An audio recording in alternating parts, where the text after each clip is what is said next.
नमस्कार। आए हुए सभी लोगों का हार्दिक स्वागत, अभिनंदन। और मेरा नाम है अनुराग पांडे। जैसा कि आपको मालूम ही है कि आज की शाम मीरा भाईंदर के पूरे युवा, पूरे यूथ यहाँ पर मौजूद है। और जिस तरह से यहाँ पर मौजूद है, जगह तो कम है, लेकिन लाइव इस समय मैं भी देख रहा था, लाइव इस समय काफ़ी लोग देख रहे हैं पूरे शहर में। तो आप सभी का स्वागत है, अभिनंदन है। तो यूथ और यंग की हमेशा बात होती है, जब चुनाव का माहौल हो तो सबसे पहले मैं एंटरटेनमेंट फील्ड से आता हूं, लेकिन मेरे जहन में हजारों चीज़ें होती हैं और एक मौका मुझे मिला है। तो आज अब से कुछ समय के बाद यहाँ पर मैं बुलाने जा रहा हूँ मीरा भाईंदर के एक ऐसे व्यक्ति को जिन्होंने अपनी ज़िंदगी का बहुत महत्वपूर्ण वक्त यहाँ गुजारा है। आप लोगों के बीच में महापौर रह चुके हैं, एमएलए रह चुके हैं, और सबसे बड़ी बात यह है कि आप लोगों के लिए उन्होंने बहुत कुछ किया है। लेकिन लेकिन लेकिन यूथ के लिए क्या किया है, यह जानना बहुत जरूरी है। तो चलिए, मैंने सोचा कि आइए उनको यहाँ पर बुलाया जाए, और मेरे जितने भी यंगस्टर्स यहाँ मौजूद हैं, उनके जहन में, उनके दिल में कोई बात है तो वो जरूर आज हम पूछेंगे। आप लोग तैयार हैं?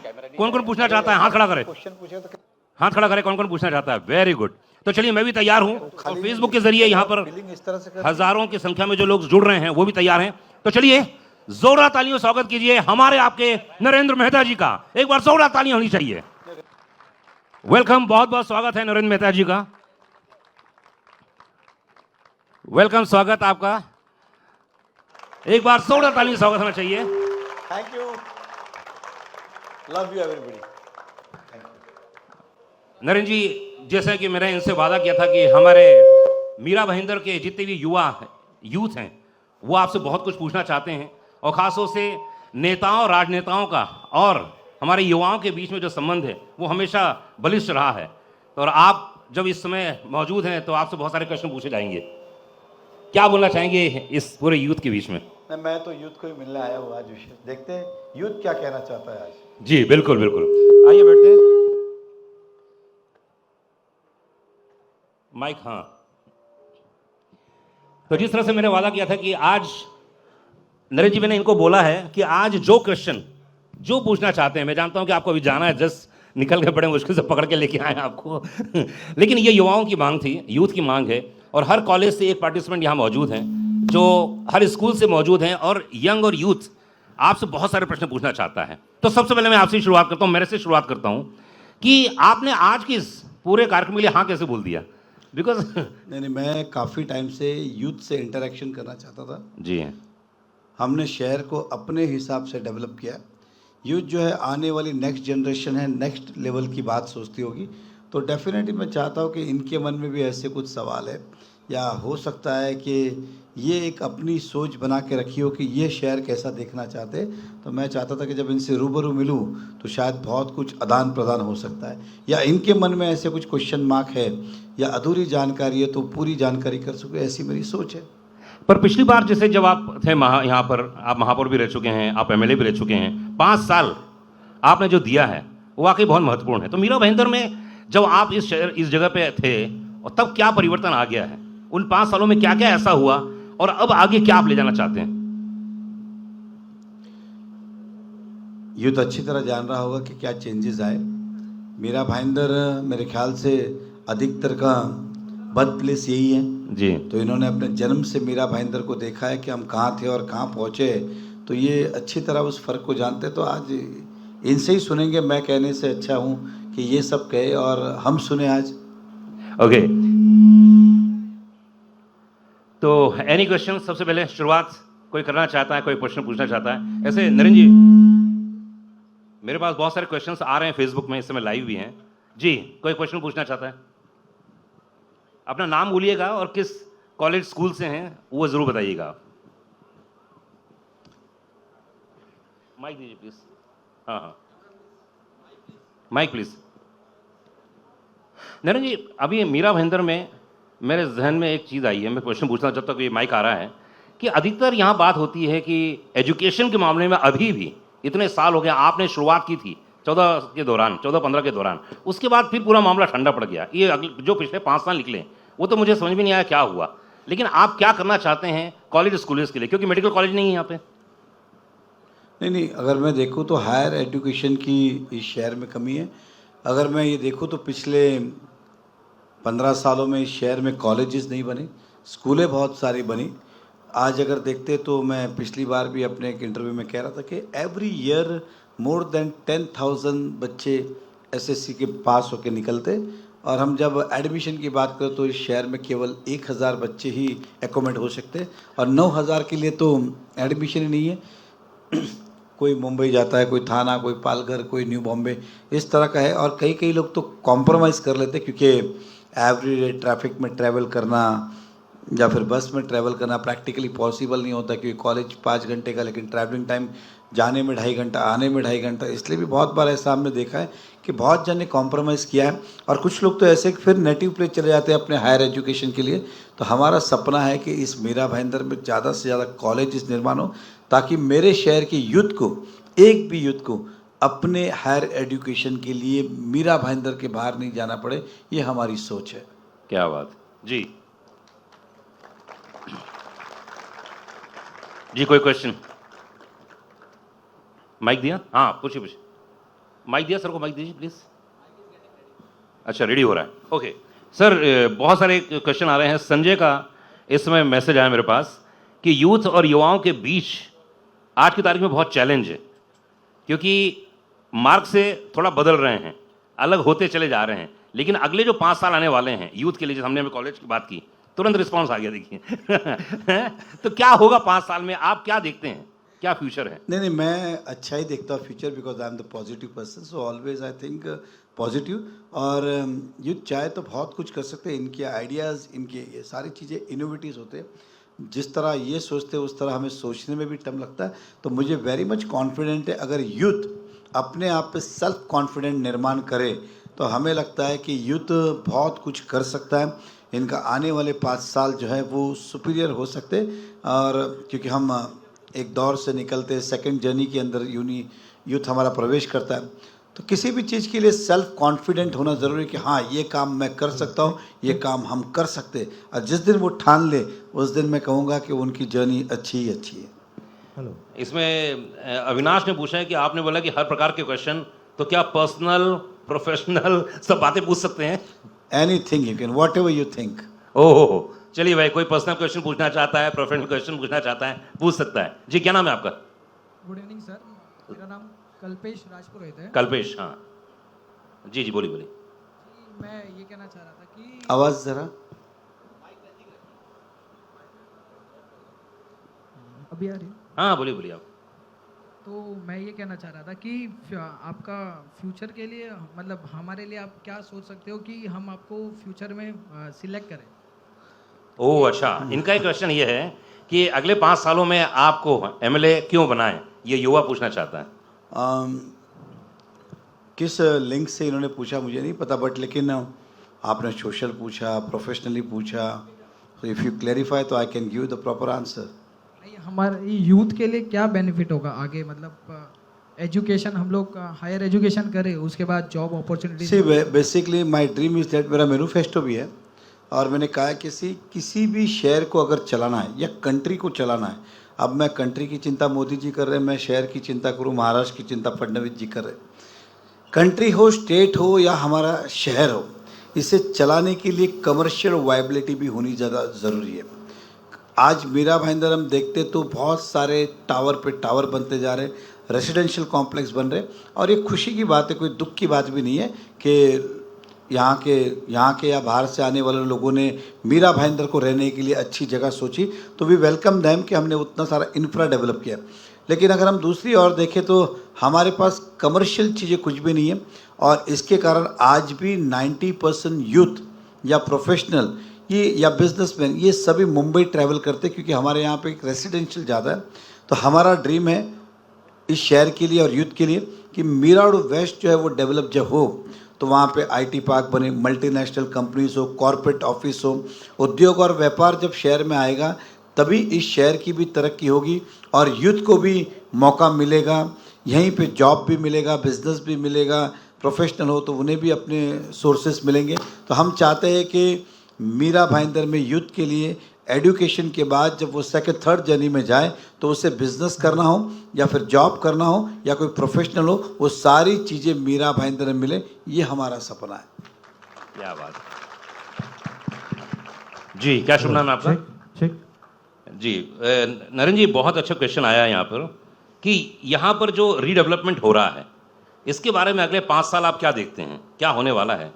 देखिए रीडेवलपमेंट जब होगा तो डेफिनेटली अब क्योंकि जो लोग तो बहुत परेशान हैं इस समय। नहीं डेफिनेट रीडेवलपमेंट बहुत बड़ा मुद्दा है इस शहर के लिए, क्योंकि हम जूना 2002 के पहले की हम बात करें, जब ये म्यूनसिपल कॉरपोरेशन नहीं था, ये म्यूनसिपल काउंसिल था, तब की अगर बात करें तो बहुत सारी बिल्डिंग जो है वो जूनी हो गई आज और जर्जर हो गई है। अनप्लान बिल्डिंग बनी, अनप्लान सिटी उस समय बना, बिफोर हम 95 के पहले की बात करें तो। और उन जगहों पे ना गाड़ी जा सकती है, ना ट्रक जा सकता है, ना फायर ब्रिगेड जा सकता है। तो उनके लिए रीडेवलपमेंट में उनको अपना पूरा मकान मिले, बड़ा घर मिले, मिनिमम एक साइज़ हो वो घर मिले, फ्री ऑफ कॉस्ट मिले, और अदर एमिनिटीज़ एंड फैसिलिटीज़ भी मिले। क्योंकि अधिकतर हम देख रहे जो पुराने भाईंदर में रहते हैं, मीरा रोड तब था नहीं, वो अधिकतर लोग या तो मीरा रोड रहने जा रहे, कहीं और रहने जा रहे, अगर बजट नहीं है तो विरार बस्ती जा रहे। तो मैं कहूँगा कहीं जाने की आवश्यकता नहीं है, हमें मौका दीजिए, हम आपको यहीं पे सारी फैसिलिटीज़ देंगे, जहाँ आप रहते हो आप विश्वास कर सकते हो। ये हमारा सपना रीडेवलपमेंट के लिए। पर 14 से लेकर 19 के बीच में बहुत सारी घटनाएं घटी जो बहुत महत्वपूर्ण थी। एक तो कोर्ट का यहाँ पर आना हो गया है, उसके बाद ये जो आपने परिसीमन बनाया यहाँ पर, जिस परिसीमन के दौरान जो आपने इस मीरा भाईंदर को एक संयुक्त रूप लिया, वरना थाने में हर चीज़ हुआ करती थी, वो आपने बहुत बड़ा काम किया। अगले 5 साल आपको क्या लगता है स्ट्रक्चर लेवल में आप क्या क्या करना चाहते हैं? बात अलग है वो हो पाए ना हो पाए, लेकिन विचार क्या है? नहीं, हमने जो सोचा है वो तो बहुत बार मैंने स्पीच में कहा है, मैनिफेस्टो में कहा है। आज तो मैं चाहता हूँ कि यूथ क्या चाहता है, और अगर हम हमारी सोच है तो मुझे कोई दिक्कत नहीं, कोई शर्मिंदगी नहीं है, कोई गिल्ट नहीं है। मैं अपने विचारों को चेंज करूँगा अकॉर्डिंग टू यूथ क्या चाहता है, उस दिशा पे मैं चलने को तैयार हूँ। Whatever they things, if it is the bright future for the Meera Bhayandar and for the coming generation, so I want to walk on their way. क्या बात है जी, क्या नाम है आपका?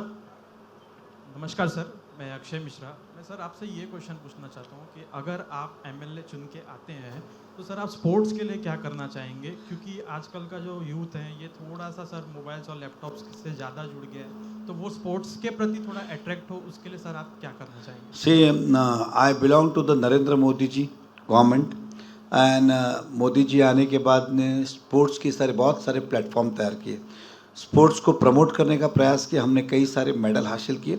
मीरा भाईंदर भी मैदान तो बने, गार्डन तो बने बहुत सारे, लेकिन स्पोर्ट्स के प्लेटफॉर्म जिस लेवल पे चाहिए उस लेवल पे नहीं है। अब मैं ये कहूँगा तो फिर you can see my manifesto, हमने कहा था कि इस शहर में हम सबसे पहले ऐसा क्रिकेट स्टेडियम बनाएं या क्रिकेट ग्राउंड बनाएं जो एमसीए से एफिलेटेड हो, ताकि मेरे शहर के बच्चों को रेडीमेड प्लेटफॉर्म मिले। रणजी ट्रॉफी की बात हो, स्टेट लेवल की बात हो, नेशनल लेवल की बात हो, या इंटरनेशनल खेलने का एक प्लेटफॉर्म तो मिले, शुरुआत तो हो। इसलिए हम चाहते हैं कि इस तरह से हो। आशीष शेलार जी हमारे वाइस प्रेसिडेंट हैं, तो मैं उनसे बात भी किया, हालांकि वो आने वाले भी थे यहाँ, लेकिन किसी कारणवश चुनाव में बिजी नहीं आए, मतलब आज नहीं, यहाँ पे एफिलेशन के लिए। तो डेफिनेटली आई एश्योर ये भी करना है। आजकल फुटबॉल का बहुत ज़्यादा यूथ में क्रेज़ है, एंड आपको विश्वास दिलाता हूँ इन्हीं आने वाले 5 सालों में मीरा भाईंदर में इंटरनेशनल लेवल के हम फुटबॉल ग्राउंड तैयार करेंगे, ताकि आप अधिकतर मैं देखता हूँ आज भी कुछ बच्चे कोचिंग के लिए अंधेरी जाते हैं, कहीं और जाते हैं, तो बहुत सारे, मैं स्केट्स की बात करता हूँ, स्केट्स में देखता हूँ बहुत जन शौक से करते हैं, कुछ लोग इन्जॉयमेंट के लिए करते हैं, कुछ लोग प्रोफेशनली करते हैं, लेकिन आज भी स्केटिंग के लिए यहाँ पे हमारे पास वो प्लेटफॉर्म नहीं है। मैं स्केट रिंक बनाना चाहता हूँ, फिर वॉलीबॉल हो, बास्केटबॉल हो, लॉन्ग टेनिस हो, ये सभी चीज़ें जो जहाँ स्पोर्ट्स में एथलेटिक्स का बहुत बड़ा एक रनिंग ट्रैक बनाना चाहता हूँ। बहुत जन है लेकिन ट्रैक नहीं है हमारे यहाँ, तो आई एश्योर यू कि ये हमारे सपने आने वाले समय में मीरा भाईंदर के लिए है। क्या बात है, बहुत सारे question, very good very good. Sound humming हो रहा है बार बार। क्वेश्चंस बहुत सारे हैं। लोगों ने कहा कि मेट्रो कब तक आ रही है? लेट देम आस्क, उनको पूछने दीजिए। जी, मैसेजेस बहुत सारे हैं इसमें। हेलो, नमस्ते मेहता जी, मेरा नाम ऋषिकेश मोहित है, मैं भाईंदर वेस्ट में रहता हूँ। जैसा कि आप देख रहे हैं मीरा भाईंदर में ड्रग्स माइक हमिंग बहुत हो रहा है जयराम। जी पूछिए। हेलो हेलो, आवाज़ आ रही? जैसा कि आप देख रहे हैं मीरा भाईंदर में ड्रग्स की बहुत बड़ी समस्या है।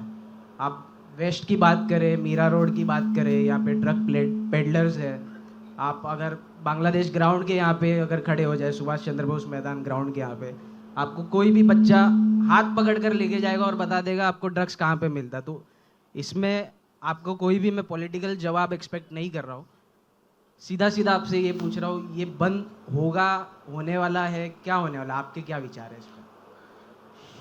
देखिए, कुछ चीज़ें समय के साथ आती है, समय के साथ बंद भी होती है। कोई माँ बाप नहीं चाहते कि इस तरह की परिस्थितियाँ हों, और कोई युद्ध भी नहीं चाहता कि इस चीज़ में वो आगे जाए। लेकिन ये भी बात सत्य है कि बहुत सारे ऐसे असामाजिक तत्व हैं और ड्रग प्लैडर्स भी हैं। मैं युद्ध को कोसना नहीं चाहता, लेकिन अलग अलग जहाँ देखता हूँ जहाँ पे सुनसान रास्ते हैं, वह रात भर खड़े रहते हैं, स्मोकिंग करते हैं। अब वो स्मोक में क्या होता है नहीं होता है, ऐसी अधिकतर कंप्लेंट और शिकायत आजू बाजू के सोसाइटी की हमारे पास आती है। मैं जब भी पब्लिक मीटिंग में जाता हूँ, एक बंदा तो ये कम से कम पूछता ही पूछता है, सर इसका क्या। I tell you one thing कि 1947 में देश आज़ाद हुआ एंड मीरा भाईंदर उस समय गाँव था। हार्डली मुश्किल से 25-30 हज़ार घर होंगे। आज 2024 है। 1947 में हमारे यहाँ पे ग्रामीण पुलिस थी, एसएसपी बैठते थे। जब तक हम चुन के नहीं आए, अप टू 2019 तक वही ग्रामीण पुलिस, यू बिलीव, अब 2019 का शेयर देखिए और आज से 1947 देखिए, लेकिन वही पुलिस फोर्स थी। एसपी साहब थाना बैठते थे, यहाँ पे कुछ पुलिस स्टेशन थे, एक पीआई होता था। मेन था कि हमारे पास स्टाफ ही नहीं है। And police is also aggressive, government is also aggressive, and हम भी चाहते कि चीज़ें ख़त्म हो, क्योंकि अगर देश का भविष्य युद्ध से है तो युद्ध को इससे बाहर निकलना ज़रूरी है। तो डेफिनेटली इसे कंट्रोल करना चाहिए और ड्रग प्लैडर्स को तो ऐसी शिक्षा मिलनी चाहिए दोबारा कोई नहीं सोचे। अब हाउ टू ट्रेस देम, तो आपको बता दूं, मीरा भाईंदर को पूरा हम सर्विलेंस के अंदर लाना चाहते हैं। अगर आप देखेंगे तो मीरा भाईंदर का सेंटर पॉइंट है भाईंदर ईस्ट वेस्ट का फ्लाईओवर। उस फ्लाईओवर के नीचे ऑलरेडी हमने एक कंट्रोल रूम बनाया जिसका ओपनिंग मई महीने 2023 मई में देवेंद्र फडणवीस साहब करके गए। लेकिन कंट्रोल रूम तो बना, लेकिन कैमरास अभी तक आज तक लगे ही नहीं, क्योंकि बाद में मैं भी नहीं रहा, मेरी गवर्नमेंट भी नहीं रही और प्रोजेक्ट रखड़ गया। But I assure you, each and every corner of the Meera Bhayandar we will bring under the surveillance. मतलब कुछ भी असामाजिक तत्व हो या कभी भी कोई भागना भी चाहे तो कहाँ से गया, कहाँ से निकला, किधर गया, everything will be under the cameras. और ये कंट्रोल करने के लिए मैं आपको कहूँगा, विश्वास दिलाता हूँ कि आप इसमें फ़र्क देखेंगे, क्योंकि कमिश्नरेट अभी अभी हुआ है, पुलिस फोर्स बढ़े, अभी हमारे पास अलग अलग डिपार्टमेंट होंगे, नारकोटिक्स के डिपार्टमेंट बनेंगे, ये सब बनेंगे। तो आई एश्योर यू कि मैं भी ये अगर देखता एज ए कॉमन मैन देखता हूँ तो मैं भी कभी नहीं चाहूँगा मेरे परिवार का कोई भी सदस्य हो इसमें जाए। तो definitely I will take the strict action on this, इतना मैं कहूँगा। Thank you so much. ये बात तो सही कि यूथ और यंग लोग जितने हैं वो सब इन बात को मानते हैं कि ऐसा हो रहा है, लेकिन पॉलिटिशियन लोग इस बात को मानते नहीं। आपने ये बात बहुत अच्छी क्लियर कर दिया इस बात की कि आपकी अगर सरकार आई थी 100% बंद होगा और सर्विलेंस में। Definitely yes. नमस्कार नरेंद्र मेहता जी, मेरा नाम अजय विश्वकर्मा है और मैं 2014 से टीचिंग फील्ड में हूँ। एजुकेशन की बात करूँ तो I am double MSc in physics plus certified data scientist. Education से रिलेटेड मेरा एक कंसर्न है, specially related to all the youths. मैं जब भी बच्चों से इंटरेक्ट करता हूँ, राइट फ्रॉम 2014 टिल डेट, मेरे पास बच्चे इतने कंफ्यूज आते हैं रिगार्डिंग देयर करियर चॉइस। मतलब मैं हैंडफुल ऑफ स्टूडेंट्स को आई कैन गाइड, बिकॉज जितनी मेरी कैपेसिटी है उतना मैं कर रहा हूँ। बट एट दी एंड मेरे पास कुछ बच्चे ऐसे आते हैं कि सर मैंने ये फील्ड ले लिया बट शायद मुझे यहाँ पे नहीं लेना चाहिए था, but that is very late for them क्योंकि उन्होंने करियर चॉइस कर लिया है। सो मेरा सजेशन गवर्नमेंट से ये है कि अगर हम मीरा भाईंदर लेवल पे, गवर्नमेंट लेवल पे अगर हम ऐसे कुछ करियर गाइडेंस के प्रोग्राम रखें for students, for their parents as well, because at times ऐसा होता है कि पेरेंट्स के इन्फ्लुएंस पे भी बच्चे आके अपना करियर ले लेते हैं। सो मेरी एक रिक्वेस्ट है गवर्नमेंट से कि अगर ऐसे हमारे पास ईयरली 2 बार या 3 बार करियर गाइडेंस के ऐसे प्रोग्राम्स हो जहाँ बच्चे या पेरेंट्स आके अपने करियर चॉइस के लिए सारी जानकारी ले सके, so that will be really helpful sir. नहीं, डेफिनेटली मैं तो एक कदम और आगे सोचता हूँ, क्योंकि अलग अलग संस्थाएं कैरियर गाइडेंस का प्रोग्राम लेती है, अलग अलग क्लासेस लेती है, स्कूल्स भी लेती है अपने बच्चों के लिए। बट ऐसा मेरा मानना है कि हम जब देते हैं, सभी प्रकार के बच्चे सामने बैठे होते हैं और एक ही तरह का कैरियर गाइडेंस देना उस बच्चे को हम समझ नहीं पाते। अगर आप मुझे पूछेंगे तो मैं कहूँगा कैरियर गाइडेंस 1 to 1 होना चाहिए। उस बच्चे की सोच क्या है, उसकी फीलिंग क्या है, वो किस चीज़ को कैच कर सकता है तो होगा। अगर मैं ऐसे ही कैरियर गाइडेंस करूँ एक साथ में, because your interest is somewhere else, my interest somewhere else, उनका कहीं और इंटरेस्ट है, तो डेफिनेटली कि फिर वो कैरियर गाइडेंस ऐसा लगता है कि या तो हम उन्होंने कहा इसलिए अच्छा लगने लगता है हमें।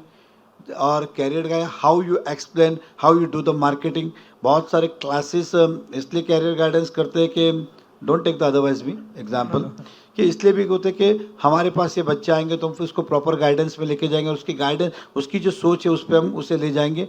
लेकिन हम उस बच्चे की मानसिकता को समझे बिगर ही अपनी बात उसके दिमाग में बैठा देते कि यही अच्छा है, ये चीज़ है। तो डेफिनेटली गवर्नमेंट की तरफ से तो होगा ही, क्योंकि मोदी जी ने स्किल डेवलपमेंट भी किया एग्जाम्पल इसी के लिए।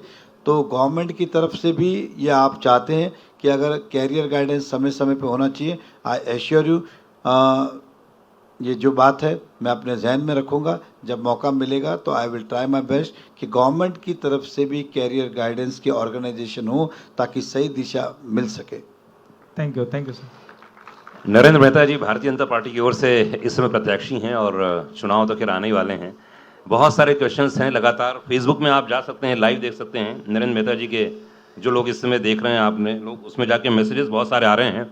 अगला क्वेश्चन जी, क्या नाम है?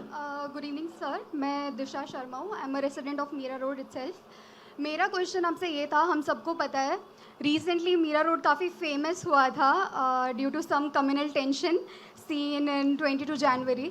उस चीज़ को लेके आपका पीसफुल विजन क्या है, मतलब how can we resolve it? देखिए, दो चीज़ें हैं कि मीरा भाईंदर बहुत ही शांति प्रिय शहर है और अभी तक हम इतिहास उठा के देखें तो कभी इस तरह की वारदातें हुई नहीं। If you talk about the 1992 bomb blast वगैरह भी हम देखें तो पूरा शहर जल रहा था, महाराष्ट्र के मुंबई जल रहा था, लेकिन मीरा भाईंदर पीसफुल था। अब लेकिन कुछ पर्टिकुलर एरिया में असामाजिक तत्व जो है उस कम्युनल में बढ़ गए हैं। एंड आई एश्योर यू कि ऐसे लोगों को हम ढूंढ ढूंढ के निकालेंगे ताकि मीरा भाईंदर के अंदर ऐसी वारदात करने की कभी कोई हिम्मत नहीं करे। और इसी तरह से अगर भड़कता रहा तो किसी दिन हमारा शहर बदनाम हो जाएगा। बहुत मुश्किल से इस शहर को हमने बनाया। हर शहर के अस्तित्व के ऊपर हमारे भी एक वैल्यूशन और हमारा एक स्टेटस डेवलप होता है। जब हम पीसफुल शहर में रहते तो हमारे प्रति देखने का नज़रिया और होता है। जब हम ऐसे दंगे जहाँ हो उस शहर में रहते तो हमारे प्रति देखने का नज़रिया बदलता है। तो आई एश्योर यू कि ऐसे बहुत सारे प्लेसेस है और let me come in the government, हम उसे ढूंढ ढूंढ के निकालेंगे ताकि फ्यूचर में ऐसी कोई भी हिम्मत ना करे इस तरह के कम्युनल राइट भड़काने की। That I can assure you. Okay, thank you. अधिकतर ऐसा होता है कि नरेंद्र जी, जैसे कि देवेंद्र फडणवीस साहब, मैं आपके घर में 2-3 बार मिला उनसे, बहुत क्लोज हैं आपके, है ना, बहुत प्यार करते हैं आप एक दूसरे को। मैं हमेशा ये सोचता हूँ कि देवेंद्र भाई ने जो जो चीज़ें बोली थी वो सब पूरी की हैं। अभी कौन कौन सी ऐसी चीज़ें जो अगले 5 साल में आप करने की चेष्टा करेंगे? नहीं, मेरे सबसे बड़े मैनिफेस्टो में है कि सबसे पहले तो मैं एजुकेशन को जो भी रिक्वायरमेंट हो पूरी करूँ, चाहे वो जूनियर कॉलेज हो, डिग्री कॉलेज हो, पॉलिटेक्निक हो, जो भी हो। मेडिकल कॉलेज के लिए तो मैं आज नहीं कहूँगा, लेकिन वो भी एक सपना है। लेकिन ये सारी चीज़ें हो एंड इटसेल्फ हमारी सोच तो ये कि मीरा भाईंदर में अपनी एक यूनिवर्सिटी होनी चाहिए ताकि मीरा भाईंदर के बच्चों को कहीं और जाना नहीं पड़े। जब अपनी यूनिवर्सिटी होगी तो मैं मानता हूँ कि बच्चों को और क्वालिटी एजुकेशन मिल सकता है और किसी शहर में घूमना नहीं पड़े, मुंबई वाले कोई शहर में आना पड़े, ऐसी हमारी सोच है एजुकेशन को ले। दूसरा, फिर मैं हेल्थ की बात करता हूँ। आज भी अब मीरा भाईंदर बहुत उसका दर्जा बढ़ चुका है।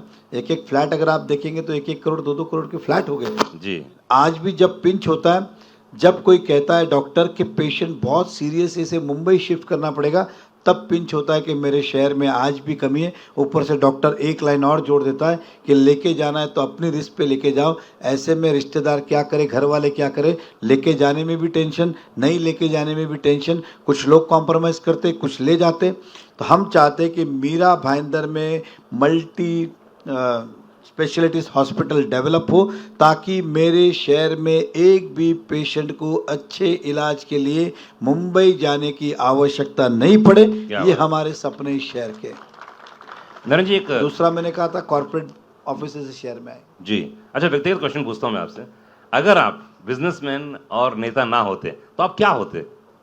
तो मुझे भी नहीं पता मैं क्या होता, क्योंकि बहुत because some personal reason in my families I have to leave my school in the earlier, और फिर सोच ही बदल गई, तो फिर जहाँ रास्ता और मंजिल ले गई वहाँ गया। लेकिन मैं यूथ को कहूँगा कि लेकिन मैंने जो भी काम किया कॉन्फिडेंट के साथ किया। मैंने बहुत सारे काम किए और यहाँ तक जो पहुँचा हूँ, बहुत सारी ठोकर लग लग के यहाँ तक पहुँचा हूँ। जीवन ने बहुत कुछ सिखाया, लेकिन अपने लाइफ में कभी मैं हारा नहीं। अगर मैं गिरा हूँ तो और तेज़ी से भागने की कोशिश की है और अचीव करने की कोशिश की है। मैं इतना पीछे आया तो मुझे और तेज़ भागना होगा वो करने के लिए। और मेरी सबसे बड़ी कामयाबी का कोई राज है तो वो है मेरा सेल्फ कॉन्फिडेंस बहुत मजबूत है। एंड साथ ही साथ मैं सपने देखता हूँ, और सपने जो देखता हूँ तो उसे पूरा करने के लिए पीछे लगता हूँ, और एक समय पे एक ही सपना देखता हूँ, 2-3 नहीं देखता हूँ। ये हर सपने, और मेरी लाइफ में जितने सपने थे आज तक ऐसा नहीं हुआ इन मेरे पूरे इस जर्नी में कि मेरा एक भी सपना पूरा ना हुआ हो। लास्ट तक करा, कुछ 5 साल बाद हुए, कुछ 10 साल बाद हुए, कुछ 15 साल बाद हुए, लेकिन पूरे तो सब किए। एक बताइए चीज, एक आपने बोला ना, एक है साधे सब सधे, सब साधे सब जाए।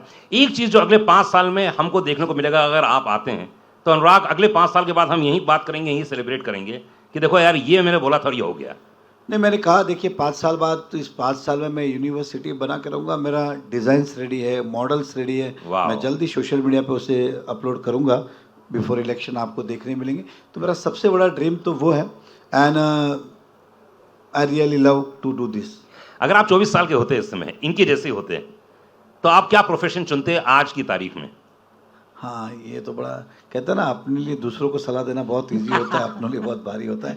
नहीं, डेफिनेटली मेरी जो उस समय की सोच होती या मेरे इर्द गिर्द जो चल रहा था और जिसे मैं लगता हूँ, एक मिनट के लिए मान के चलिए मैं आज ही 24 साल का हूँ, हाँ जी जी बिल्कुल। तो डेफिनेटली मेरे इर्द गिर्द क्या चल रहा है, मैं उस प्रोफेशन को चुनता और उसकी तरफ जाता। अभी क्या चल रहा है आप बताइए? 24 साल के हैं और ये सब 24 साल के इस समय हैं, अभी क्या चलता है? आई टेल यू, मैं आपको शेयर करना चाहूँगा। इस कैंपस से बाहर निकलेंगे ना, हर चौराहे पे, हर गली पे, हर जगह पे बिजनेस अवेलेबल है। आप इजी लेंगे, लेकिन मैं आपको एक सच बताता हूँ, मैं एक्चुअली पॉलिटिकली बहुत बिजनेस रहता हूँ, इसलिए बहुत सारे सपने पूरे नहीं कर सकता। People will take me in the wrong example. Club है, होटल है, स्कूल है। बीच में हमारी कंपनी ने सोचा था वेजिटेबल और सब्जी बेचने का काम सोचा था, सोचिए आप। अच्छा। And that time I calculate the profit, it was near about the 2-3 crore rupees yearly था वो प्रॉफिट। और फिर मुझे टाइम नहीं मिला क्योंकि उसके लिए मेहनत करनी होगी। मैं सिंपल आपको एकदम इजी कहता हूँ एग्जांपल।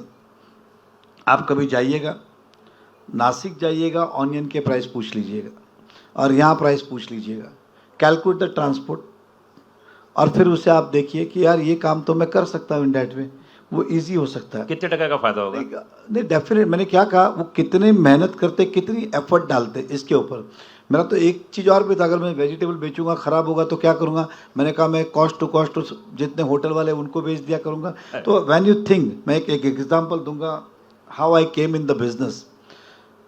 मुझे पिक्चर का बहुत शौक था। आई एम टॉकिंग अबाउट द 1989 की बात करो, केबल टीवी 88-89 होगा जब तक। तब आप सबको पता है खाली दूरदर्शन चलता था टीवी पे, ये पता है आपको, क्योंकि तब आपकी शायद नहीं बत नहीं हुआ था जी। तो एग्जाम्पल, एक जब केबल टीवी नया नया आया था तो मैंने अपने दोस्त को कहा कि भैया मेरे घर पे केबल कनेक्शन कर दो। तो उसने कहा 300 rupees connection charges and monthly 50 rupees. तो मैंने कहा कि ओके, नो प्रॉब्लम, आप कर दो। तो कभी कभी बातें ही धंधा सिखा देती है आपको बिजनेस। तो उसने मुझसे सिंपल लाइन में कहा, तुम्हारी बिल्डिंग लंबी है, मेरा वायर ज़्यादा जाएगा खर्चा, तो you do one thing, go in your building, मुझे 5-7 लोग जमा करके आओ तो मैं करता हूँ। मैं अपनी बिल्डिंग में गया, सबसे कहा, तभी नया नया कि हम केबल लेते, इस तरह से कुछ 8-9 लोग तैयार हो गए जी सिंपली। तो आप यकीन मानिए विद इन द सेकेंड मेरा माइंड क्लिक हुआ कि 9 कनेक्शन के 2700 रुपये होते ओ एंड मंथली अगर हम कैलकुलेट करें तो 50 के हिसाब से कितने हुए हाँ 450 rupees monthly and this is the fact where I have done this I have started my career with in the second में मैंने बोला यार उस समय आपको पहले वीसीआर नाम सुना है कभी हाँ आपको हाँ यस वीसीआर और वीसीपी दो चीजें आती थी तो 5,000 रुपये का वीसीपी था जी तो मेरा एक सेकंड में कैलकुलेट हुआ यार 2700 रुपये में इसको दूं मैं और 2,000 रुपये डालता हूँ खुद का ही वीसीपी खरीद लेता हूँ और खरीद लिया अच्छा। अब रहा सवाल 450 तो उस समय वीडियो कैसेट आती थी जो आपको गूगल पे देखने मिलेगी शायद आजकल आपको तो पता होगा बिल्कुल तो कैसेट का जमाना था 10 रुपया रेंट था रेंट इफ था, यू हाँ। डू द मेंबरशिप 5 रुपीज में Yes. मिलता था तो रोज एक पिक्चर दिखाते थे पहले केबल में एवरी डे रात को 9 बजे खाली से एक मूवी आती थी यही केबल का काम था तो मैंने कहा 5 रुपए के हिसाब से महीने के 150 रुपए जाएंगे 300 रुपया मंथली प्रॉफिट होगा अरे वाह क्या इसे कहते हैं business and I started my business from there very good and one day we became the biggest cable operator of the Meera Bhayandar सबसे बड़ा केबल बिजनेस हमारा था मैंने आजू बाजू के धीरे धीरे सब केबल एक्वायर कर लिए क्योंकि 5,000 का वीसीपी था उसका इंटरेस्ट कैलकुलेट करो तो 50 रुपीज़ कैसेट का काउंट करो तो 150 रुपया तब भी और उस समय की बहुत बड़ी लेकिन फिर धीरे धीरे कनेक्शन बढ़ते गए फिर ये क्लब खड़ा है ना आज वो उस केबल का ही है पर आप तो देयर आर मैनी थिंग आप सी मैं हमेशा inspiring, कहता हूँ कि नरेंद्र जी, एक चीज बहुत ख्याल inspiring। रखिए यूथ को बदकिस्मती दरवाजा जब तक खटखटाती है जब तक खुल नहीं जाता है बदकिस्मती तब तक डोर नॉक करती है जब तक खुल नहीं जाता है एंड खुशकिस्मती एक ही बार नॉक करती है अगर आपने राइट टाइम पे खोल दिया तो आप नसीब वाले क्या बात so always I see why we should dream हमें सपने क्यों देखना है कि जीवन में आपको हर व्यक्ति को मौका मिलता है लेट एज्यूम कि आपने सपना देखा है एक दिन चर्चगेट जाना है लेट एज्यूम कि एक दिन चर्चगेट जाना है और किसी दिन आप स्टेशन पे खड़े हो ट्रेन आई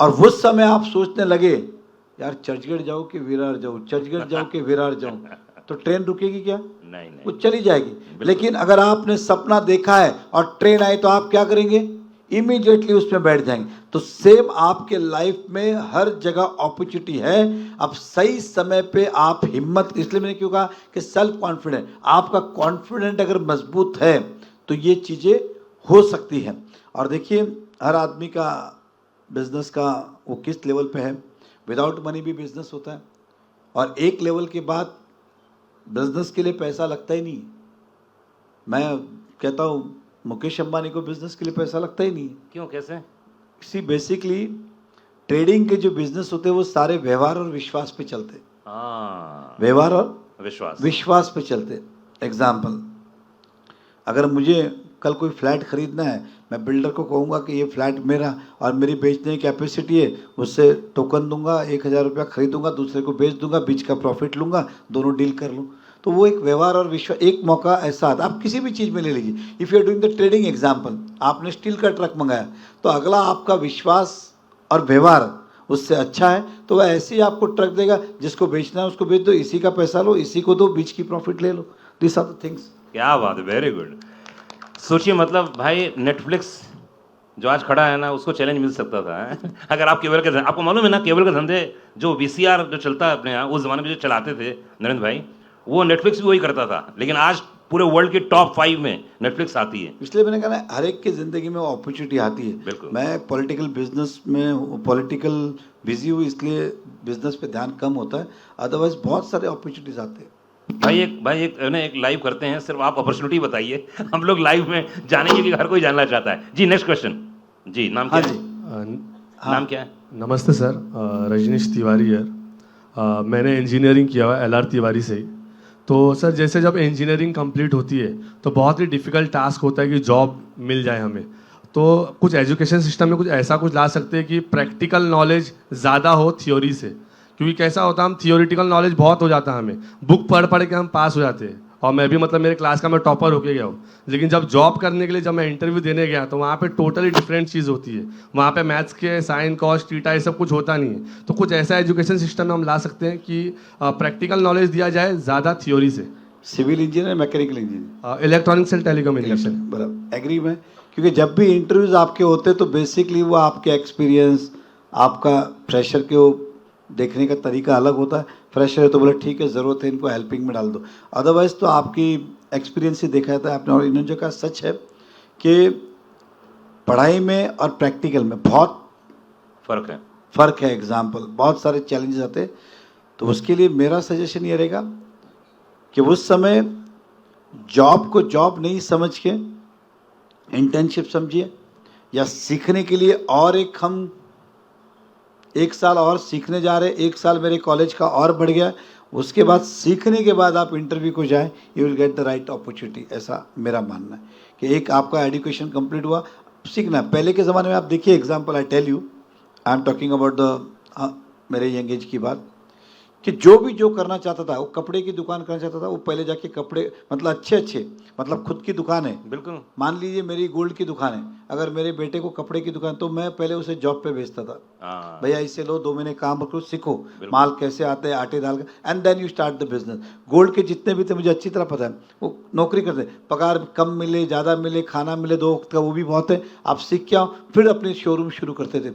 और आप देखेंगे तो अधिकतर ऐसे लोग अपने लाइफ में बहुत कम फेलियर रहे, बिल्कुल, जिन्होंने सीधे शुरुआत की। ऐसा नहीं कि सीधे शुरुआत करने में कुछ रॉन्ग है, but if you are experience तो आपका लॉसेस कभी नहीं होगा, एंड आप सेल्फ कॉन्फिडेंट हो जाते हो कि माल कहाँ से आ रहा है, कैसे बिक रहा है, क्या हो रहा है।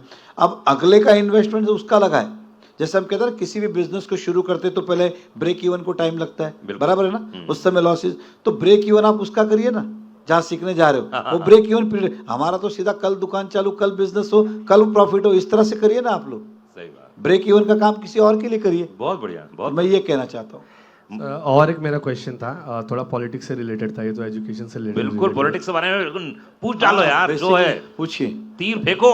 अभी सर जैसे मेट्रो का जो काम आपने करवाया, और जो अभी फ्लाईओवर जो बना वो भी आपने करवाया, लेकिन बहुत सारे पॉलिटिकल पार्टीज हैं वो आके उसका क्रेडिट लेके जाती है, तो वो आपको मतलब कितना खराब लगता है उस चीज़ को? क्योंकि हरदम जब मैंने आपके इंटरव्यूज भी देखा, पत्रकार का इतना अच्छा आपने एक गेट टुगेदर रखा था, आज आपने यूथ का गेट टुगेदर रखा, तो आपको वो चीज़ खराब नहीं लगती? मतलब ऐसा हरदम आप हंसते रहते सारी चीज़ों को लेके, तो क्या आपको मतलब ये चीज़ को एकदम रूटेड रखता आपको?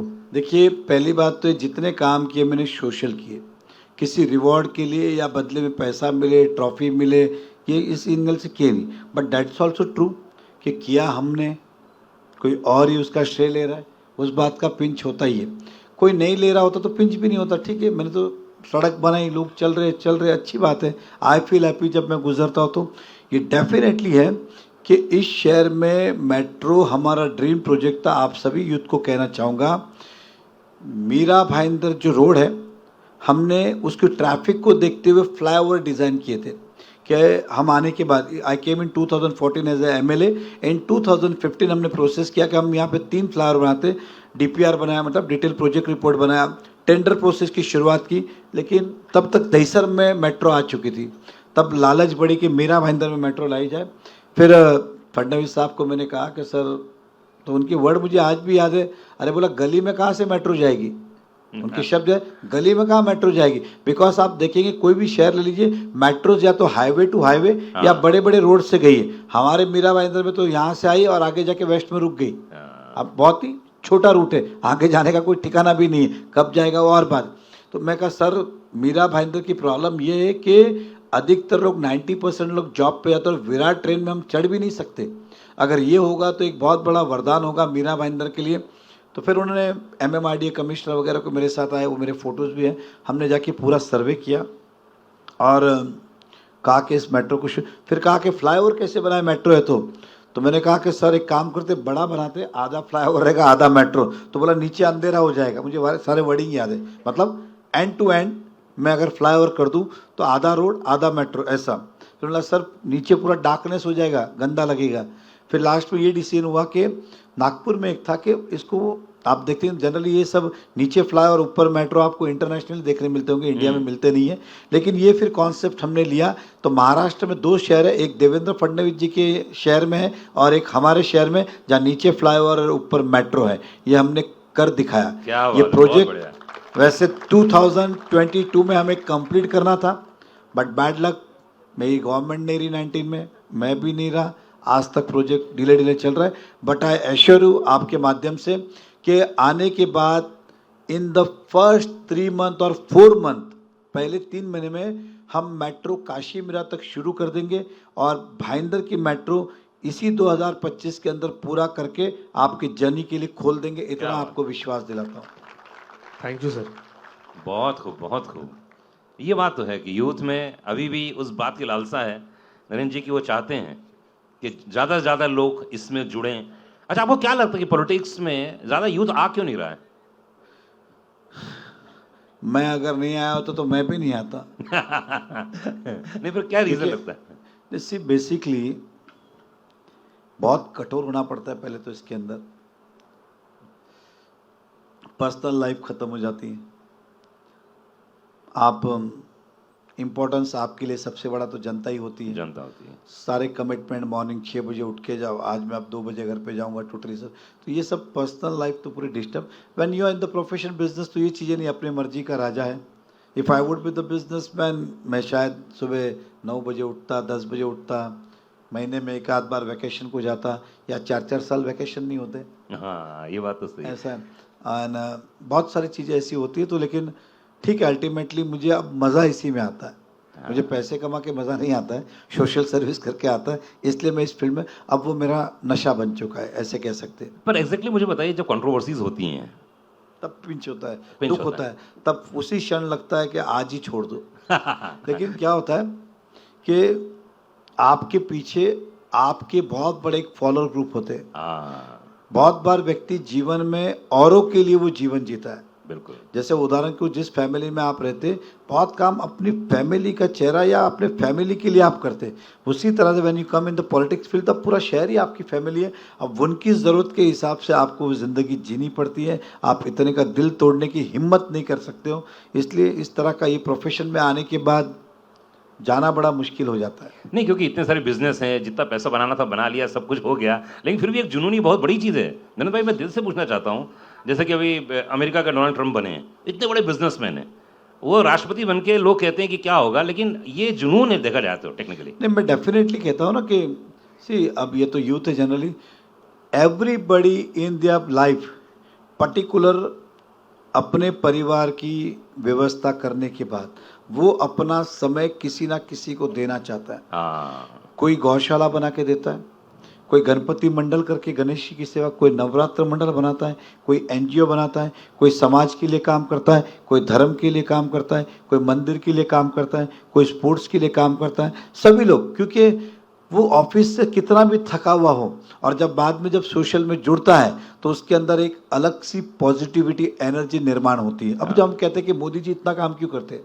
हाँ, एंड सच है, जो आदमी, आपको सच कहता हूँ, पॉलिटिकली अगर आदमी के इच्छा शक्ति, विल पावर है, वो आदमी हमेशा आपको एनर्जेटिक मिलेगा। जिसकी कुछ करने की इच्छा ही नहीं है, अरे यार थक गया हूँ, अभी क्या सुबह से बैठा हूँ, लेकिन ये ऊर्जा ऐसी है क्योंकि जब आप पॉजिटिव, मतलब किसी को काम करते हो और ब्लेसिंग मिलती है ना, तो ऑटोमेटिकली कहाँ से आता है पता नहीं, वो पॉजिटिव एनर्जी आप में निर्माण होती है। तो जो काम करने वाले लोग हैं उनके अंदर पॉजिटिव एनर्जी आ जाती है।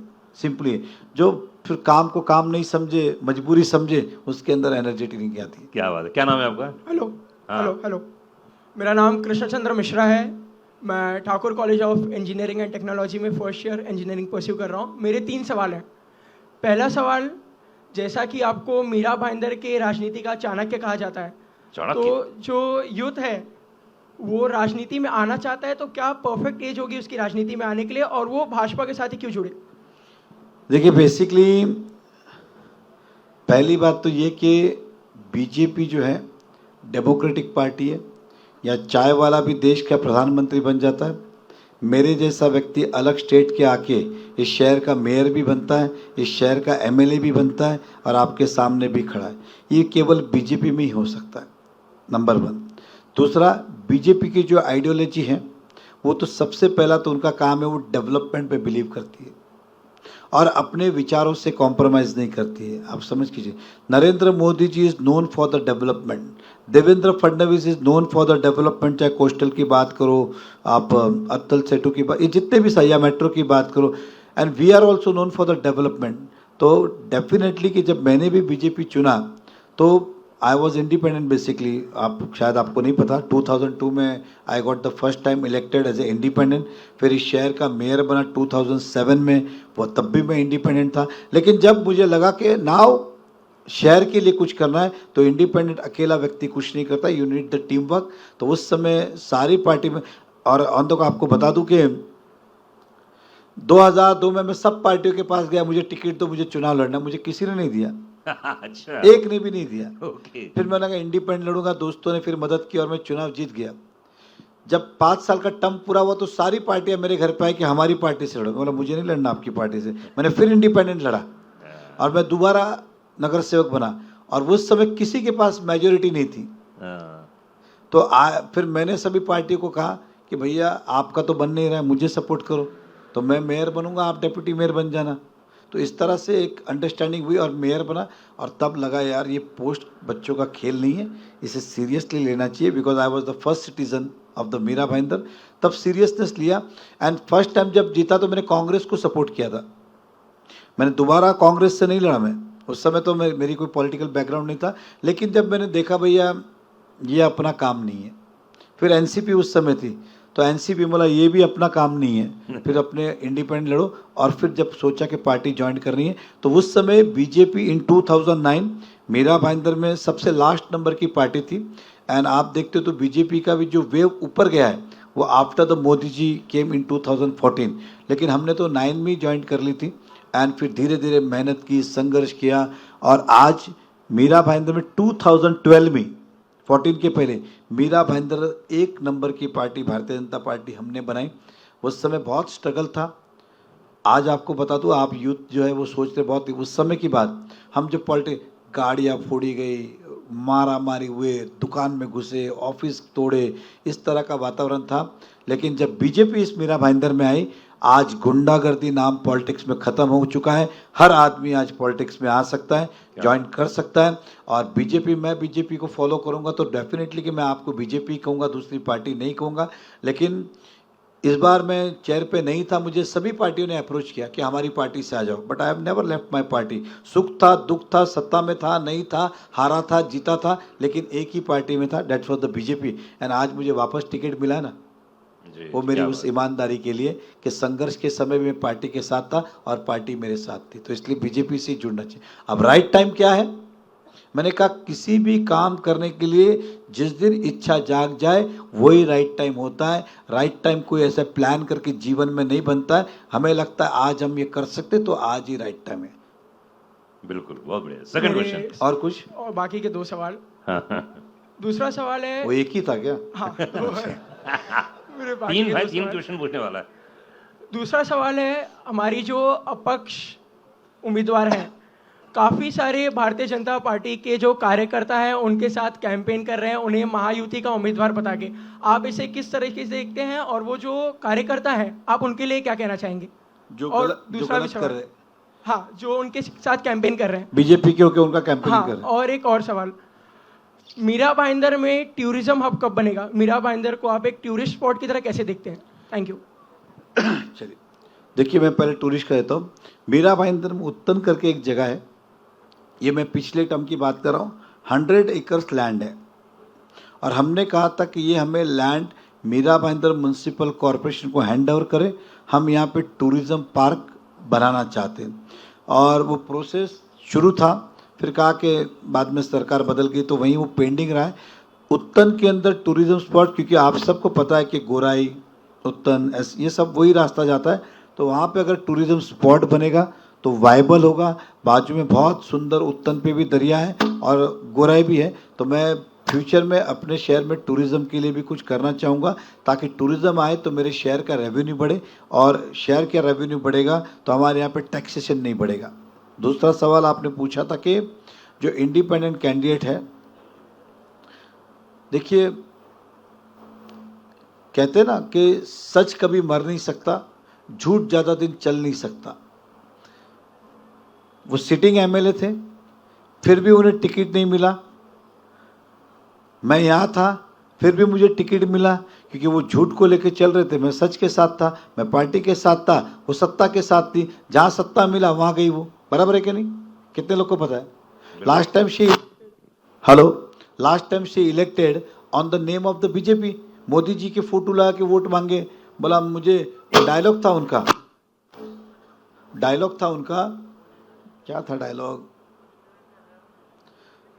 मोदी तुझसे बैर नहीं, मेहता तेरी खैर नहीं। और मोदी के नाम पे फोटो लगा के वोट लिए और लोगों से कहा कि मैं जीतूंगी तो बीजेपी में जाऊंगी। बेसिकली आपको बता दूं, कभी कभी हम भी गलती कर रहे थे। She was, her family was originally belong to the Congress. वो चुनाव कॉरपोरेशन का हार गई थी, तब मैं उन्हें लेके आया, बोला बीजेपी में आओ, मैं आपको चुनाव की ऐसी जगह दूंगा जहां आप जीत जाएंगे। भाईंदर वेस्ट में 60 फीट रोड पे उन्हें टिकट दिया, उन्हें जिताया। जीतने के बाद 2014 में मैं एमएलए बना, मुझे मेयर बनाने का मौका मिला। तब मेरे घर में तब भी डिम्पल विनोद मेहता थी, लेकिन मैंने कहा मुझे अपने घर में 2 नेता नहीं चाहिए, मैं एक काफ़ी हूँ। तो हमने उनको सीट दे दी, मेयर आप बनिए। लेकिन आदमी जैसी चेयर पे बैठे ना, कई कहते हैं ना कि सबको घी हजम नहीं होता है, वो जैसे ही चेयर पे बैठी उनकी नज़र मेरी चेयर पे गिरने लगी। तो कहते हैं ना, घर का भेदी लंका ढाए। तो मुझे पता ही नहीं था कब मेरे साथ वाले लोगों को भड़का रही थी, बहका रही थी, पता ही नहीं चला।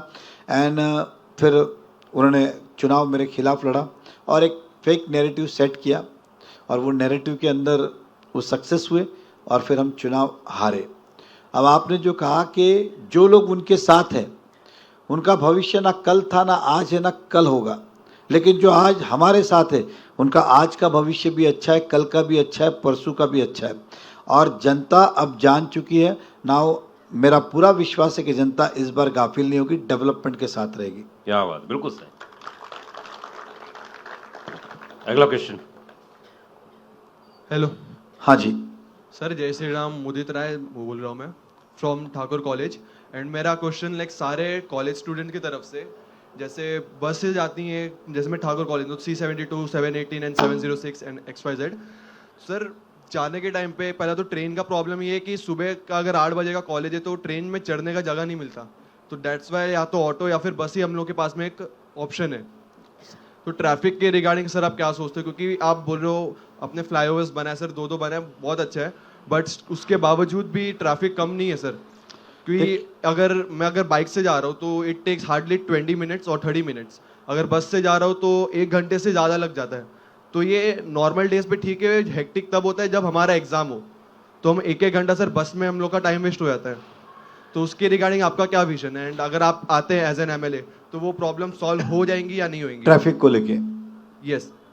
देखिए, समय के साथ गाड़ियाँ बदल रही है, नियम बदले, बड़े बड़े टावर बन रहे, पॉपुलेशन बढ़ रही है। अब मीरा भाईंदर वो शहर है जहाँ पहले 4 माले की बिल्डिंगें बन रही थी, आज 60-60 माले के टावर की शुरुआत हो चुकी है। ये जो फ्लाईओवर बने, जब ट्रैफिक की बढ़ोतरी हुई तो फ्लाईओवर का निर्माण किया। ये जिस सामने आप रोड देख रहे हो ना, ये एक्चुअल में कभी आपने देखा होगा, जेपी इंफ्रा के पीछे एक बहुत बड़ा रोड बना है, वो एक्चुअल यहाँ से होते हुए भाईंदर स्टेशन जाता है। तो ये लिंक रोड हम बना रहे ताकि मीरा भाईंदर रोड का आधा ट्रैफिक इस रोड पे डाइवर्ट हो। ये तब मेरा ही किया हुआ प्रोजेक्ट था, आधा बना, मेरे जाने के बाद आधा बंद हो गया। तो ये जो प्रोजेक्ट है इसे पूरा करना है तो ट्रैफिक का डाइवर्शन वहाँ का कम हो। दूसरा, दहीसर लिंक रोड, हमने राधा स्वामी सत्संग के यहाँ से दहीसर एक लिंक रोड कनेक्ट करने की बात की थी ताकि आधा ट्रैफिक वहाँ से चला जाए और हमारे शहर में किसी भी व्यक्ति को ट्रैफिक में नहीं अटकना पड़े। और वहाँ से आप देखोगे तो 5-7 मिनट में आप मैक्सिमम 10 मिनट में आप दहीसर पहुँच जाओगे। लेकिन वो रोड अभी तक शुरू नहीं हुआ, आके वो रोड की शुरुआत करनी। दहीसर चेकना का पहले टोल था, इसलिए टोल के कारण काफ़ी ट्रैफिक था। अब हमें लगता है कि वहाँ पे फ्लाईओवर बनाया जा सकता है ताकि आने वाले समय में वहाँ पे ट्रैफिक ना हो। अगर आप देखेंगे तो लेफ़्ट साइड के अंदर पहले जो ऑक्ट्राई नाका था वो स्पेस सब खाली है, तो वहाँ से यू टर्न करके लाइट व्हीकल सब निकल जाए। हैवी ट्रैफिक, हैवी व्हीकल भले ही उनकी चेकिंग करना हो, क्या करना हो, ये उसके आगे की हमारी सोच है। अब 2 फ्लाईओवर हम और निर्माण कर रहे हैं। अब जो हमारे बस में वो हम कर सकते हैं, लोड़ा कॉम्प्लेक्स है, वहाँ पे एक और फ्लाईओवर ऑलरेडी अब मेरे ख्याल से हम 1-2 महीने में शुरू कर लेंगे। इस तरफ थाना जाएंगे तो दिल्ली दरबार होटल है, वहाँ एक फ्लाईओवर। तो जितने सिग्नल हैं वो सिग्नल फ्री करे ताकि आप सीधे सीधे निकल सके। तो इस तरह की हमारी योजना है। मेट्रो भी यही सोच है, उसके पीछे की सोच कि अगर घर के बाहर अगर ट्रेन होगी तो लोग जो है वो गाड़ी अवॉइड करेंगे, रिक्शा अवॉइड करेंगे, कार अवॉइड करेंगे, वो पब्लिक ट्रांसपोर्ट लेंगे। तो कार अगर रोड पे कम होगी तो डेफिनेटली कार वाले को भी सॉल्यूशन मिलेगा और जो ट्रेन से चलते हैं उनको भी सुविधा मिलेगी। तो हमारा विश्वास है कि मेट्रो आने के बाद ये ट्रैफिक का प्रॉब्लम सॉल्व होगा। हम इतना ही नहीं, हम रेलवे, अब पीयूष गोयल जी रेलवे मिनिस्टर तब की बात है, रेलवे में एक ट्रैक और बढ़े ताकि हमारे मीरा रोड से भी लोकल शुरू हो, ताकि आधा भाईंदर का लोड मीरा रोड के ऊपर आए। तो हमें कम से कम भाईंदर मीरा रोड में जो रहते हैं उनके लिए मैं अलग से ट्रेन दूँ तो उन्हें कम से कम खुली ट्रेन मिल सके। तो इस तरह के बहुत सारे सपने, एक दिन में सब नहीं, लेकिन शुरू करेंगे तो कम से कम एंड होंगे, ये हमारी सोच है। हेलो, हाँ सर एक और प्रॉब्लम के बारे में डिस्कस करना था। जैसे अगर कोई कुछ प्रॉब्लम रहती है उस रिगार्डिंग हम अगर पुलिस स्टेशन जाके कंप्लेंट दर्ज करना चाहते हैं, सर अगर अपोजिशन सामने वाले के सामने थ्रू से कोई पॉलिटिशियन आ जाते हैं तो पुलिस वाले उसकी या उसको ज़्यादा वैल्यू दे करके हमें निगलेक्ट कर देते हैं या फिर हमें पे बैकफायर हो जाता है वो सिचुएशन। सर उसका कुछ सोल्यूशन अगर आप बता पाओ। डेफिनेटली कि जो सच है वो सच है, जो गलत है वो गलत है।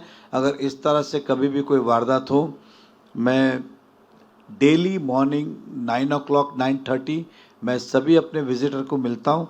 अपॉइंटमेंट लगता नहीं है, कभी भी आप आजमा के देखिए। आजकल तो 7 बजे निकलता हूँ because of election, otherwise routine है। तो ऐसे कभी भी हो, आइदर मुझे इस तरह के SMS ड्रॉप करेंगे तो आपको रिप्लाई आएंगे ही आएंगे। एंड इसीलिए हमें कि जहाँ न्याय नहीं मिलता है हमें मिले। लेकिन आपका क्वेश्चन ही पॉलिटिशियन के ऊपर था। अब वो जो पॉलिटिशियन ने किस लिए ये कहा, क्यों कहा, किसने कहा, मुझे नहीं पता। लेकिन जब भी आपको किसी भी ग्रुप में ऐसा लगे, you can feel free to call us. Hello जय Mahakal sir, this is Yash Parmar. Where is Yash? Hello.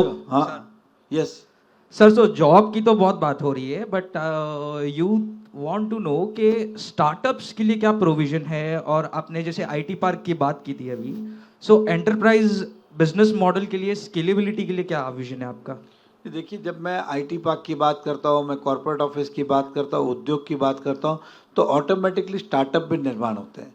उसका रीज़न ये कि जब आईटी पार्क बनेगा या कॉर्पोरेट्स बनेंगे तो बहुत सारे उसके अंदर बिजनेस अपॉर्चुनिटी भी डेवलप होती है। एक समझ के चलिए, it may be car parking, it may be food and court restaurant आपका हो सकता है, it may be coffee shop हो सकता है, इट मे बी स्टारबक्स हो सकता है एग्जाम्पल। तो ये सब स्टार्टअप उससे ऑटोमेटिकली शुरुआत होती है। कम से कम मैं अगर ये करूँगा तो आगे जाके धीरे धीरे इस तरह के ऑटोमेटिकली स्टार्टअप्स इसी शहर में डेवलप होगा। और मैंने फिर कहा कि किसी भी चीज़ को, स्टार्टअप को अगर शुरुआत करनी है तो you need the self confidence. पैसा बाद में लगता है, आत्मविश्वास पहला लगता है। तो अगर हम आईटी पार्क हो, कॉर्पोरेट में, हम हॉस्पिटल की बात कर रहे थे, हॉस्पिटल भी अगर बनेंगे तो उसमें मल्टीपल चीज़ें लगती हैं, तो उसके अंदर ऑटोमेटिकली स्टार्टअप्स निर्माण होते हैं। तो आप जब ये चीज़ शहर के अंदर उद्योग व्यापार आएगा तो ऑटोमेटिकली स्टार्टअप्स निर्माण होंगे। आप देखिए, किसी भी स्टेट में गवर्नमेंट बड़ी बड़ी कंपनीज को बोलते हैं आइए हमारे स्टेट में आइए, हम आपको लैंड फ्री देते हैं, हम आपको सब्सिडीज देते हैं। उनकी लैंड का उनको नहीं, उनका इंटरेस्ट ये रहता है कि हमारे यहाँ पे बहुत सारे स्टार्टअप्स डेवलप होंगे। क्योंकि एक कंपनी बड़ी आएगी तो किसी को कुछ बनाने बोलेगी, किसी को कुछ बनाने बोलेगी, किसी को कुछ अब ये भी हो सकता है खुद नहीं भी बना रहे हो तो आदमी ट्रेडिंग करेगा, कहीं से लाएगा, इनको देगा, ये यूज़ करेंगे। तो ऑटोमेटिकली जब इस तरह का चीज़ होगी तो स्टार्टअप्स भी डेवलप होंगे, ऐसा मेरा मानना है। No sir, in terms of provisions में बात कर रहा हूँ जो गवर्नमेंट दे रही है, जैसे एमएसएमई हो गया, उद्योग आधार हो गया। सो यूथ्स को इस बारे में आइडिया ही नहीं है। अभी किसी के पास स्टार्टअप का आइडिया हो लेकिन कैसे स्टार्ट करना है, अभी प्रोग्राम्स के बारे में यूथ्स को आइडिया नहीं है। तो उसके लिए क्या प्रोविजन है कि हम कैसे बूस्ट कर सकते हैं इस चीज़ को? नहीं, डेफिनेटली आप गवर्नमेंट्स के आइडियाज़ तो बहुत होते हैं, लेकिन क्या होता है कि मैं साइकोलॉजी बताता हूँ आपको। गवर्नमेंट हॉस्पिटल है, अच्छा इलाज नहीं होगा। गवर्नमेंट बस है, अच्छी सर्विस नहीं होगी। एग्जाम्पल, गवर्नमेंट की कुछ पॉलिसीज़ है, अच्छी नहीं होगी। गवर्नमेंट कॉलेज है, अच्छा नहीं होगा। गवर्नमेंट स्कूल है, अच्छा नहीं होगा। हमारी सबसे पहले ये एक मेंटेलिटी है, इसलिए ये योजना आगे पहुंच ही नहीं सकती। मैं आपको अगर उदाहरण दूं तो मोदी जी ने आयुष्मान भारत योजना लाई थी, मेडिकल पॉलिसी एग्जाम्पल। अब जो यूज़ कर रहा है उसको पता है, इतनी बड़ी पॉलिसी लाई कि आम आदमी 5 लाख रुपए तक का इलाज कर सके, लेकिन मालूम ही नहीं है। होने नहीं। हाँ। मोदी जी ने ठोक ठोक के बताया, लेकिन जाते नहीं। आजकल तो गवर्नमेंट की ये हालत हो गई है कि पॉलिसी लाने के बाद पॉलिसी लोगों को समझाने के लिए, एक्सप्लेन करने के लिए खर्च करना पड़ता है। Actually, अलग अलग, जैसे आपने देखा होगा जनधन योजना 100 रुपीज़ में अकाउंट खुलता था, बिल्कुल। वो कितने लोगों तक पहुंचाने में हुआ।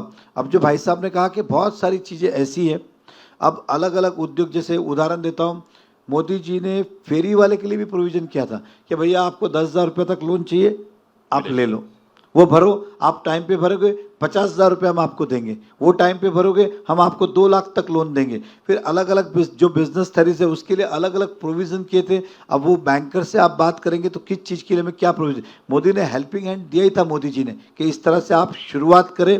और अब मैंने रिसेंटली नहीं पता कि वो अमाउंट कितने तक हो चुकी है, लाखों रुपए के लोन्स मिलते हैं, और लोन्स नहीं भी देंगे तो आपको बता दूं गवर्नमेंट कार्रवाई करती है उन पे। हाँ। बीच में आपने सुना फडणवीस साहब ने कहा था कि अगर किसानों को जो गवर्नमेंट अगर लोन नहीं दिया तो बैंक के ऊपर एफआईआर करेंगे हम, यहाँ तक दम दिया था।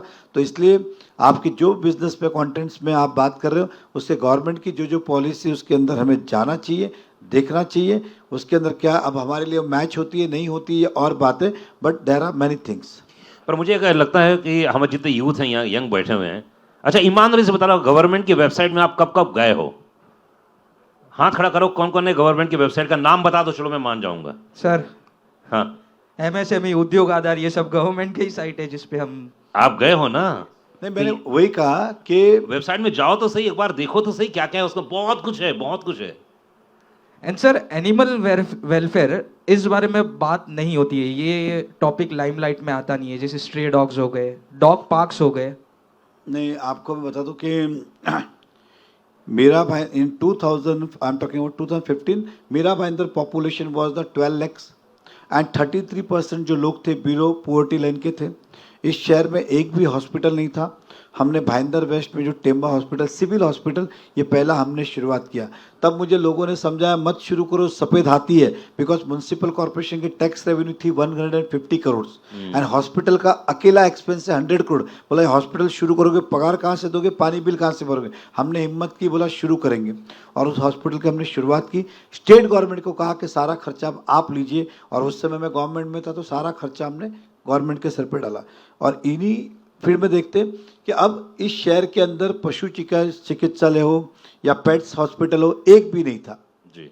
तो आपको बता दूं कि उसी समय हमने एक पेट्स हॉस्पिटल, एनिमल पशु चिकित्सालय, आप अगर काशी मेरा पुलिस स्टेशन है उसके बाजू में एक म्यूनसिपल कॉर्पोरेशन की बिल्डिंग है, अब वो म्यूनसिपल ऑफिस है। एक्चुअल में वो हमारा ही किया हुआ प्रोजेक्ट था, वो एनिमल हॉस्पिटल था, लेकिन हमारे जाने के बाद इन्होंने उसके अंदर ऑफिस बना दी। आई एश्योर यू कि हम आने के बाद उसको खाली कराएंगे और फिर से हॉस्पिटल हम बनाएंगे।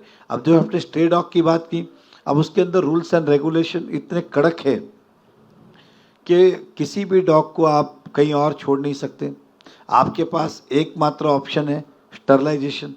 अब इन पिछले 5-7 सालों में हम देखें तो स्टरलाइजेशन हमारी जो स्पीड है, हम 10 का करते हैं लेकिन 20 पैदा होते, तो वो चेन बढ़ती जा रही है।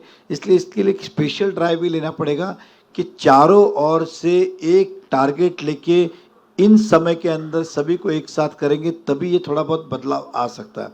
तो दूसरा इन्होंने कहा कि एनिमल पार्क वगैरह, that is the new concept and good for your suggestion, I take it for the action के आने वाले समय में जो आपने कहा कि इस शहर में एनिमल के लिए भी एक ऐसी पार्क बन सके क्या, मैं इसमें पॉजिटिव सोचूंगा। And thanks for giving this ideas. And sir last personal question, जैसा कि ये यूथ के लिए प्रोग्राम है, सो यूथ के लिए दोस्ती सबसे इम्पोर्टेंट चीज़ है। सो आपके लाइफ में दोस्तों का क्या रोल रहा है? मैं यहाँ तक पहुँचा तो दोस्तों का ही रोल रहा है। अभी भी मैं ये प्रोग्राम कर रहा हूँ, बैक एंड में मेरे दोस्त ही खड़े, सही बात। एक आप समझ के चलिए। एंड डेफिनेटली है कि दोस्त बहुत मुश्किल से मिलते। हम गिन के 6 दोस्त हैं, 25 साल पहले भी 6 थे, आज भी 6 ही है। मतलब जो एक्चुअल हम कहते जो एक दूसरे पे जान देते। और डेफिनेटली कि समय समय पे बहुत सारी चीज़ें दोस्तों ने मदद की है। हिम्मत देने की बात हो, साथ में खड़े रहने की बात हो, तो दोस्त सभी की लाइफ में होना ही चाहिए। नहीं तो किसी दिन आप भटक जाओगे तो गलत डिसीजन ले लोगे। इसलिए जब हम भटक जाए, निराश हो जाए, उदास हो जाए, हार जाए जीवन में, तो वो दोस्त ही होता है जो उसमें आपको सपोर्ट करता है और बाहर निकालता है, लेकिन अच्छे दोस्त। क्या तो सर उन 6 दोस्तों का नाम भी ले लीजिए जो आपके साथ इतने टाइम से है। नहीं, बाकी जिनका नाम नहीं लूंगा वो नाराज हो जाएंगे। They knows my 6 friend who are. Thanks a lot. Thank you very much. दो या तीन क्वेश्चन और लेंगे लास्ट में। जी जी, जाना है सर को, आपके बहुत ज्यादा लेट हो गए। 10 बजे तक। अच्छा अच्छा, हाँ, बिल्कुल। चलिए। हाँ हेलो जी, क्या नाम है? ऋषभ। ऋषभ, बोलिए। सर मेरा एक सवाल था कि यूथ तो आपके साथ है, पर आपके कॉम्पिटिटर में सेकंड रनर अप किसको मानते हो एमएलए की तरीके? नहीं, मैं मानता हूँ कि हमारी फाइट कांग्रेस से है। अभी चुनाव की बात करो ना, यस यस। कांग्रेस से फाइट है। तो आपको क्या लगता है कि उनके आने से क्या नुकसान होगा और क्या फायदा होगा? देखिए, सिंपली सी बात है ना कि कांग्रेस की, अभी मैं बाकी की बात, देश की बात करूंगा, लंबा भाषण हो जाएगा। कांग्रेस किस मुद्दे पे चुनाव लड़ रही है आज? हमारा संकल्प क्या है? विकास। हमारा संकल्प ये है, संकल्प मीरा भाईंदर का विकास। मेरे जितने पोस्ट देखिए आपको विकास ही दिखेगा और कुछ दिखेगा नहीं। उनके आप पोस्ट देखिए, हमारे जो इंडिपेंडेंट है वो मेरे पर्सनल लाइफ पे चले, राक्षस, रावण, कूद जाओ, ये करो, काम की बात ही नहीं कर रहे। और दूसरे जो नेता है हमारे कांग्रेस के, वो आजकल गली गली जा रहे, कभी मंदिर जा रहे, कभी अभिषेक कर रहे, कभी गणपति की आरती कर रहे, कभी नवरात्रि कर रहे। मतलब धार्मिक मुद्दों को लेके वोट हासिल करना चाह रहे हैं। हिंदू वोट को विभाजन करने के लिए उन्हें ये लगता है कि यही अच्छा मौका है, क्योंकि हिंदू बहुत सारे आस्था से जुड़े हुए रहते हैं। उनकी आस्था को हाथ लगाएंगे तो वोट बढ़ जाएंगे, इसलिए वो इस मुद्दे पे चुनाव लड़ रहे हैं। इस मुद्दे पे जो चुनाव लड़ेगा वो शहर को आगे नहीं ले जा सकता है। बिल्कुल सही। जो बात करेगा today I am hear back, एक प्रकार से मैं कहूँगा कि मैं बैक ही है, I am return again, but only because of the people like me, because of the development. जो किसी ने कहा था मैं मेट्रो की बात करूँ, बहुत सारी बातें, ये जो काम किए उसी के लिए हमें लोग पहुँचे। तो मेरे पास एक्स्ट्रा कौन सा एक्स्ट्रा ऑर्डिनरी डिग्री है इन डैट वे। तो जो आप कह रहे कांग्रेस को इसलिए नहीं देना चाहिए, 10 साल थे ना उनके पास। मैं एक सिंपल एग्जाम्पल देता हूँ। इन 2011 मेरे ख्याल से जून महीना होगा, एक समय ऐसा आया कि मीरा भाईंदर में पानी की बहुत शॉर्टेज है, दिक्कत है। कांग्रेस ने क्या डिसीजन लिया? आज से नए कनेक्शन बंद, क्योंकि जूने को पानी नहीं मिलता है। उसके बाद पॉपुलेशन बढ़ती गई, क्योंकि लोग तो आते गए, बिल्डिंगें बनती गई। अब उनका काम था कि जहां पानी है वहां से पानी लेके आए, कनेक्शन बंद करना ये कौन सा सॉल्यूशन था? मीरा भाईंदर में जो बाकी लोग रहने आए हैं, या हमने ही अगर हमारा वहाँ से फ्लैट यहाँ चेंज किया तो यहाँ पानी नहीं मिलेगा।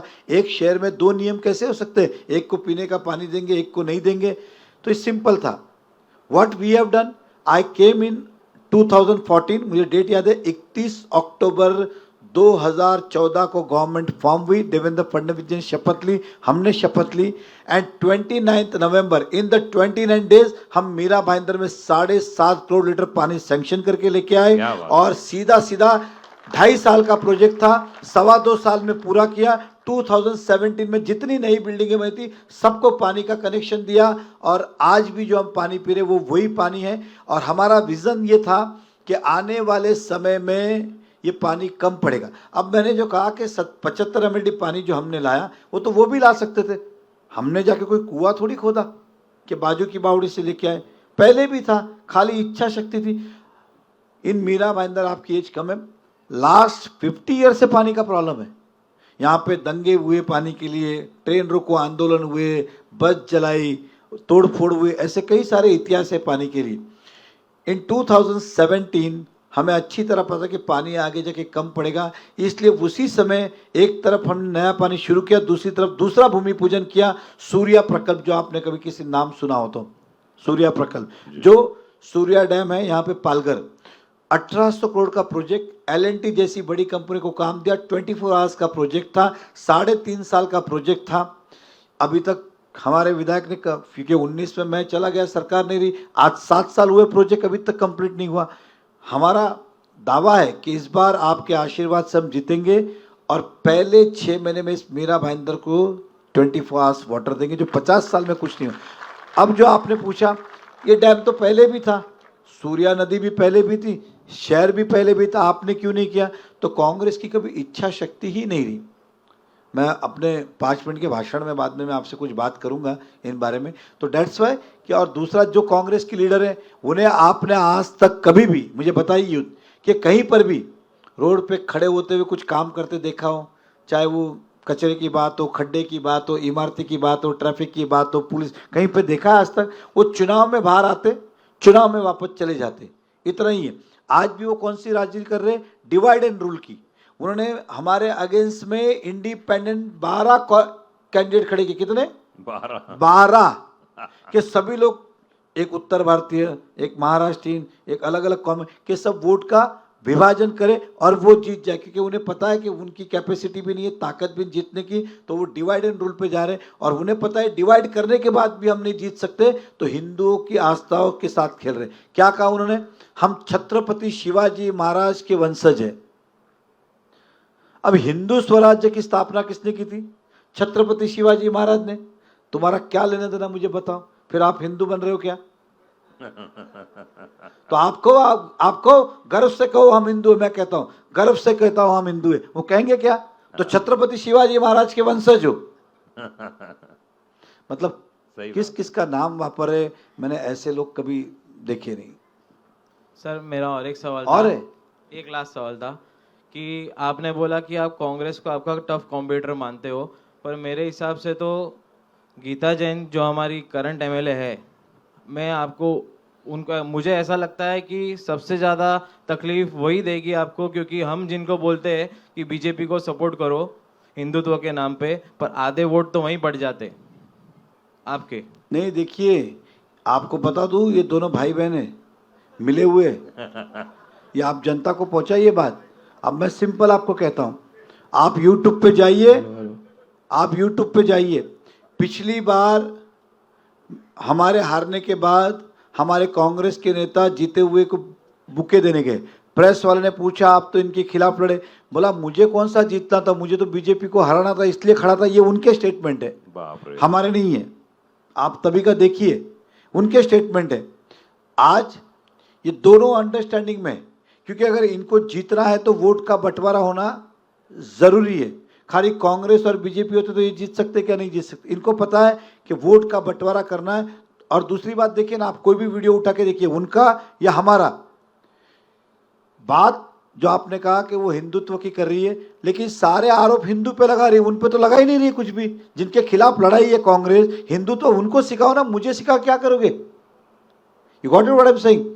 She never do any comments on the Congress candidate. Congress candidate never do the comments on her. इसका मतलब क्या? भैया हम थोड़ी लड़े, हम तो आपस में अंडरस्टैंडिंग है, मेहता से निपटते, बीजेपी से निपटते। ये बात आप जनता को बताइए, दोनों मिले हुए अंदर से। सिंपली है ना, नहीं तो आदमी क्या सोचता है? मुझे सिंपल बताइए ना, उन पे भी वार करता है ना, वो तो उन पे कर ही नहीं रहे। वो एक नेशनलाइज पार्टी, उसके बारे में आप कुछ नहीं बोल रहे हो। और नेशनल, जैसे आप मान के चलो, आपने जो अभी कहा कि इंडिपेंडेंट कैंडिडेट हमारे, तो हमारे वो भी कैंडिडेट कुछ नहीं बोल रहे। 1 मिनट बाकी है।